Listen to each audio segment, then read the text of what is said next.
Yeni dünyada köhnə düşüncə ilə böyümək olmur. Hər bir cinsin öz xüsusiyyəti və faydası var. Hər kəs istəyər belə bir ferması olsun. Bu bitkilərin hərəsində ayrı-ayrı vitaminlər, minerallar, protein, enerji, qoyuna nə lazımsa hamısı var. Bu yaşda olanlar isə 3 ay bordaq dönəmi kifayətdir. Qoyunçuluqda bilgi deyəndə keçmişdə qalan metodlardan danışmırıq. Keçmiş gözəl idi, sadə idi. Hər kəsin həyatında bir neçə qoyun vardı. Amma o dövr başqa dövr idi. O vaxt nə bu qədər xəstəlik vardı, nə bu qədər risk vardı. Bugün isə hər şey dəyişib.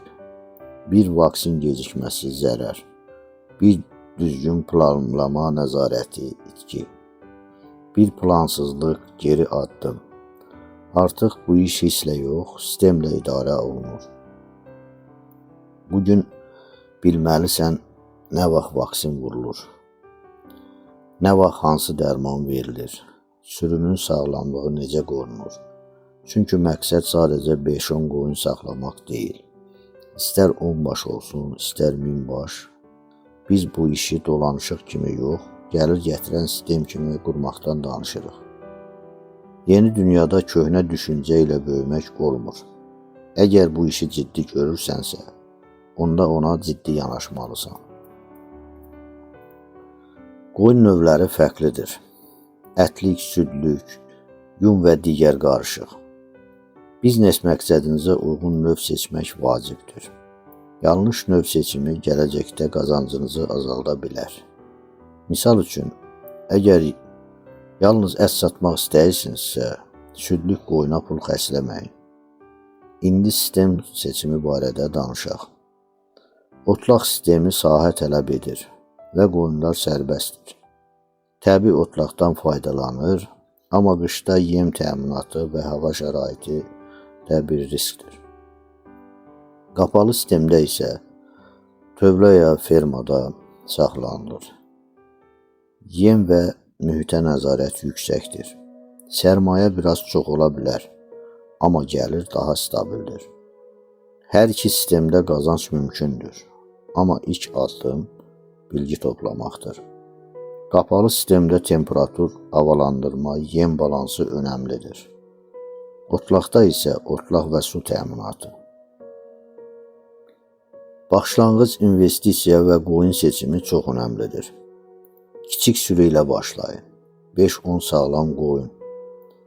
Seçim zamanı verimlilik, sağlamlıq və yaşa diqqət edin. Qoyunçuluq kripto kimi bir şeydir. Kiçik-kiçik yatırma edərsəniz və tədricən böyüyər. Başlanğıc sərmayəni itirməmək üçün ucuz qoyun almağa tələsməyin. İlk dəfə qoyun alanda əlavə ekspert məsləhəti almaq çox faydalıdır. Yerli yetişdiricilərə də danışmaq tövsiyə olunur. Gündəlik izləmə və qeydiyyat çox önəmlidir. Hər qoyunun doğum tarixi, sağlamlıq və verimlilik qeydiyyatı aparın. Balaları izləyin, verimli olanları saxlayın, digərlərini satışa çıxardın. Otlaq və qapalı sistem üçün eyni prinsip işləyir. Bilgi və izləmə uğurun açarıdır. Hər qoyunun qeydiyyat kitabçası olsun. Gələcəkdə böyük sürü idarəsini asanlaşdırır.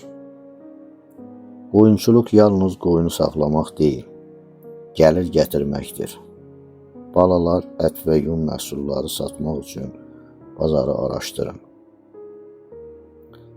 İstər otlaq, istər qapalı sistem bazarı öyrənmək və düzgün satmaq gəliri əsasıdır.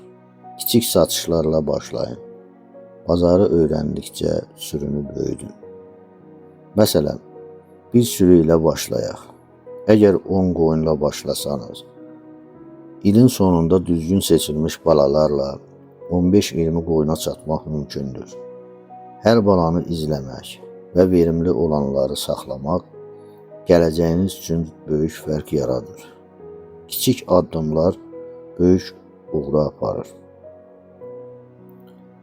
Beləliklə, əziz dostlar, qoyunçuluqda uğur qazanmaq üçün ilk addım bilgi toplamaqdır. İstər otlaq sistemi, istər qapalı sistem, hər ikisində də qazanc mümkündür. Amma bilgisiz girərsəniz risklər yüksəkdir. Kiçik addımlarla başlayın, hər qoyunu izləyin, bazarı öyrənin və mərhələli böyüməyə hazır olun. Unutmayın, qoyunçuluqda uğur, bilgi üstəgəl səbir, üstəgəl mərhələli böyümə ilə gəlir. Hər bir qoyunun və hər bir qərarın öncəsi bilgi tələb edir. Həmçinin qapalı sistemlə maraqlananlar üçün bir əlavə məsləhət. Yem balansı və temperaturu düzgün təmin etməlisiniz. Gəliriniz daha stabilləşir və sürünüz təhlükəsiz böyüdə bilərsiniz. Otlaq sistemində isə yaxşı sahə, su və ot təminatı ilə sərmayənizi artırmaq mümkündür. Heç bir qoyun cinsi pis deyil. Sadəcə sən öz bölgənə uyğun olan cinsi seçməlisən və ondan başlamağın kifayətdir. Hər bir cinsin öz xüsusiyyəti və faydası var. Bəziləri dağlarda, bəziləri isə düzənlikdə daha yaxşı yetişir. Gəlin 14 yerli cinsə baxaq. Düzdür, bəzi mətbualarda 12 yerli cins göstərilir, lakin bura qala qoyunu və herik cinsləri də daxildir. Bu cinslər də uzun illərdir Azərbaycanda yetişir, qorunur, davam etdirilir və Azərbaycana aid bir cinsdir. Bəlkə də daha da yeni cinslər var ki, seleksiya yoluna artırılıb, amma rəsmi olmadığına görə heç araşdırmadım da. Biz 14 rəsmi cinsdən danışaq. 1. Qarabağ qoyunu. Əsasən aran və dağətəyi bölgələrdə yetişir. Dözümlüdür, qışa və soyuğa tab gətirir. Bala verimi yüksəkdir, həm ət, həm yun üçün uyğundur.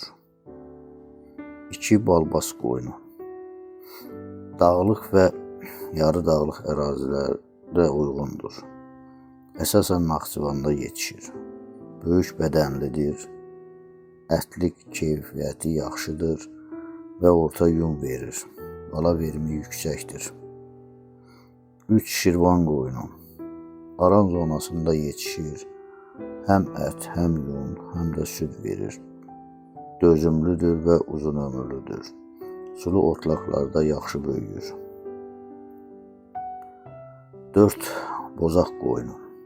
Qərbi Azərbaycanın və Gəncə Qazax bölgələrində yayılıb. Dözümlüdür, otlaq şəraitinə uyğunlaşır, ət keyfiyyəti yaxşıdır. 5. Mazeh qoyunu. Şimal-qərb və Naxçıvan bölgələrində yetişir. Süd verimi çoxdur, bala verimi yaxşıdır, yumşaq yunu var. 6. Ləzgi qoyunu. Şəki-Zaqatala dağlıq bölgələrinə uyğunlaşmışdır. Dağ şəraitinə tab gətirir və sərt iqlimlərə dözümlüdür. 7. Cəra qoyunu. Lənkəran, Astara və Reyk bölgələrində yayılıb. Rütubətli ərazilərdə yaxşı uyğunlaşır. Yumşaq yunu var, bala verimi normaldır. 8. Abşeron qoyunu. Abşeron yarımadası və düzənlik ərazilərdə yayılıb. Düzənlik şəraitinə uyğun, piyli quyruqlu və orta ət keyfiyyətinə malikdir. 9. Gödək qoyunu. Quba Xaçmaz bölgələrində yetişir. Dözümlüdür və qarışıq tipli yerli cinsdir. Otlaq şəraitinə yaxşı uyğunlaşır. 10. Piresora qoyunu. Çox az yayılıb. Bəzi rayonlarda rast gəlinir. Sərt şəraitə tab gətirir və otlaq şəraitinə əsas uyğunlaşır. 11. Qaradulaq qoyunu. Beyləqan, Ağcabədi və Füzuli bölgələrində yayılıb. Ətlik və bala verimi yüksəkdir. Fermerlər üçün çox sərfəlidir. 12. Azərbaycanın dağ merinosu. Dağlıq ərazidə yetişir. Əsas məqsəd yun istehsalıdır. Bala verimi orta səviyyədədir. 13 heriş qoyunu Quba və şimal-şərq bölgələrində yayılıb. Dözümlüdür. Otlaq şəraitinə uyğun ətlik verimi normaldır. 14 qala qoyunu Bakı və Abşeron bölgəsində geniş yayılıb. Düzənlik şəraitinə yaxşı uyğunlaşır. Bala verimi və ət keyfiyyəti yaxşıdır. Bütün bu 14 cins Azərbaycanın təbii genofondunu təşkil edir. Heç biri pis deyil, əsas olan sənin bölgənə uyğun olan cinsi seçməyin və qoyunların baxımıdır. Sənin diqqətin və qayğın hər cinsdən maksimum fayda almağa imkan verir. Burada heç bir təxmini rəqəm yoxdur. Hər şey real hesablamadır, əllə aparılıb. Birinci hissədə bordaq modelini, ikinci hissədə isə ana qoyun modelini danışacağım. Hər biri üçün yazılı video hazırladım. Hazırsınızsa başlayaq. Bordaq toğlu. Dostlar, bura diqqət etmək lazımdır. Gördüyünüz kimi mən toğlu dedim. Quzu yox. Yəni 8-11 aylıq arası böyümüş, süd-əmər dönəmini keçmiş, satış qiymətini əmlik quzu kimi yox, toğlu kimi hesablanan. Niyə? Çünki birincisi, aldığın zaman bəri başdan kilo qiyməti olaraq əmlik quzu nisbətinə görə ucuz alıb qazanmış olursan. İkinci də zaman baxımından, yəni körpə quzuya məcbur 6 ay baxmaq lazım olduğu halda, bu yaşda olanlar isə 3 ay bordaq dönəmi kifayətdir. İzahı da budur ki, artıq bu quzular, yəni toğlu dönəminə keçənlər, böyümə aşamasında deyil, kökəlmə dönəmindədir. Bir izləyici məndən soruşmuşdur ki, 12.000 manatım var, bu pula 250 manatdan quzu alıb baxsam, qazanaram-mı? Mən buna yox deyirəm və yazılı olaraq göstərirəm ki, 250 manata alacağın quzu süd dönəmində və qiyməti bahalıdır. Lakin 280-320 arası, yəni ortalama 300 manat götürsək, aldığın heyvanın artıq canlı ağırlığı 40-45 kilo arası var. Əsl bordağa, bağlama, kökəlməyə gedəcək zamanıdır. Mən sizə düzdür, 3 ay baxım hesablama aparmışam, ancaq əminliklə vurğulayıram ki, yaxşı baxsan və alış zamanında gəlimli heyvanlar alsan, bu maliyyətlə bu qazancı 2 ayda əldə etmək olar və beləliklə ildə 4 dövriyə edə bilərsən ki, bu da il ərzində çox gözəl bir qazanc əldə etməkdir. Beləliklə dostlar, keçək bordaq quzu hesablamalarına.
İkinci hissə ana qoyun model sistemidir ki, keçmədən öncə vacib məqamları bildirmək istəyirəm. Belə ki, qazancın sirri alış vaxtı və sezon yemidir. Arpa və yoncanı və digər ot, saman rasionunda nə olacaqsa, sezonunda ucuz almazsansa, qazanc yarıya düşə bilər. Bu sadəcə mənim göstərdiyim sistemlərə deyil, bütün növ heyvandarlığa aiddir. Keçək ana qoyun model sisteminə. Burada da say olsun deyə qoyun 6 ök qapıya deyil, 2 ildə 3 dəfə doğum reallaşdıran və bala faizi 120%-ə verimlilik olan bir sistemin hesabını göstərəcəm. Bu bala faizi 2 ildə 3 doğum, bu barədə də sonra başqa bir video hazırlayacağım sizlər üçün. İndi əvvəl dediyim kimi və burada quzuda olduğu kimi ana qoyunun qazancı yazılı hesablamalarına baxaq.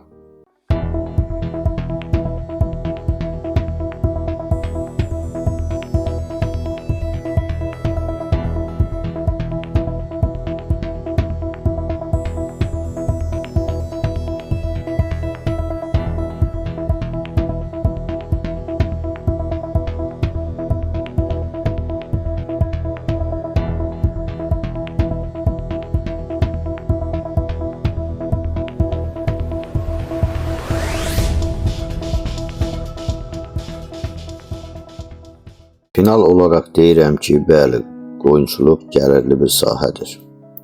Amma hesab aparana, sistem qurana, sezonu bilənə, yem və bala faizini düzgün idarə edənə, bir də ən önəmlisi səbr edib geri addım atmayana, bu heyvana bərəkət Allahdan var. Mənim hesablamalarım 100% realdır. Əgər bunları tətbiq etsən, sən də bu rəqəmləri əldə edə bilərsən. Hər kəs istəyər belə bir ferması olsun. Lakin məlumdur ki, bu milyon tələb edir. Milyonu da olan mində bir insan var ki, olan da hansı sahədə əldə edibsə, təbii ki, o sahəyə yatırar o pulu. Bu bilmədiyi işə deyil. Yaxşı, indi burada sual yaranır. 3-5 qoyun alıb başlamaqla biz necə ora gəlib çata bilərikmi? Bu mümkündür, lakin zaman və zəhmət tələb edir. Unutmayaq, sıfırın üstünə milyon sıfır da gəlsən, sıfır elə sıfırdır, lakin bir saydır. Nəinki 3-5, bir-birdə say artır. Diqqətlə dinlə, kənardan sənə mız qoyanlara deyil, motivasiya verənlərə diqqət yetir. İnan ki, bacaracaqsan. Bugün sənin kətdə evin var, torpağın var, amma gedib şəhərdə günü 20 manata işləməklə 10 il sonra yenə necə gəlmişdinsə o cürdə qayıdacaqsan. Qazandığın bir şey yox, amma itirdiyin 10 il gəncliyin və gücün olur. Şans deyilən həyatda heç bir şey yoxdur. O şeytan əməlidir, onun xəyalına qapanıb getmə.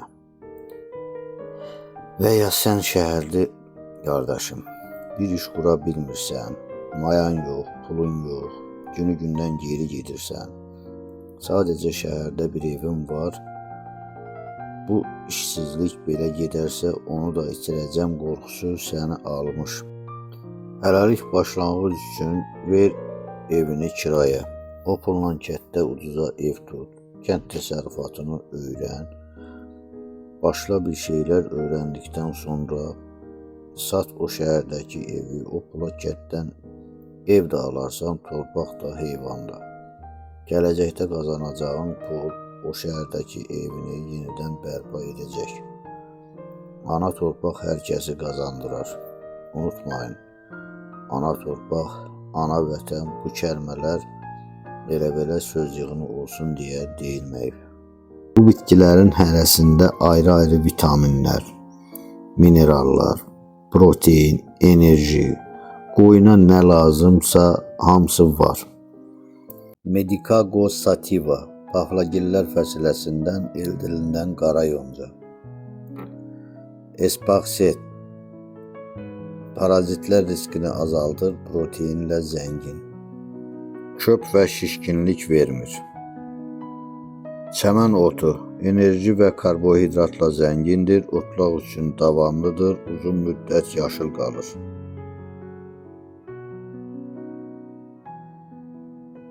Brom otu lif yüksək, orta protein, quraqlıqda belə məhsul verir.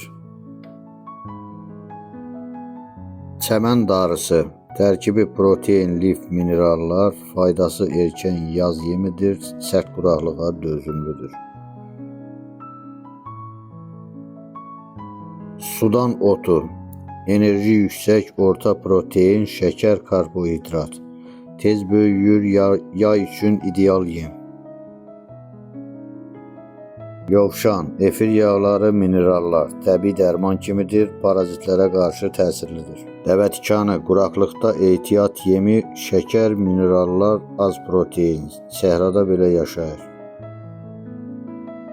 Şoran otu, protein yüksək, natrium duzu, minerallar, şoran və quraqlıq torpaqda böyüyür, qoyun həvəslə yeyir. Tikanlı yonca, qarışıq əkin üçün idealdır, protein yüksəkdir, vitaminlər zəngindir, köp vermir. Sweetgrass, lif yüksək, enerji bol, orta protein, çox illik və davamlıdır. Az su ilə çox kütlə verir. Ryegrass, protein yüksək, enerji yüksək, vitaminlər bol, qoyun çox sevir, tez bərpa olunur.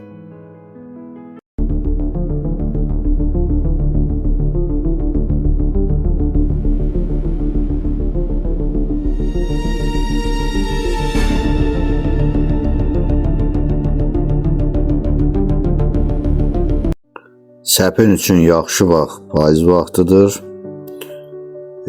Yonca 2-3 cm dərinlikdə, ot növləri isə 3-4 cm dərinlikdə əkilməlidir. Birinci ilsi ilk otarmaq məsləhət deyil. İlkinə biçilsə yaxşı olar ki, tam kök atsın. Ondan sonra rahat otara bilərsiniz.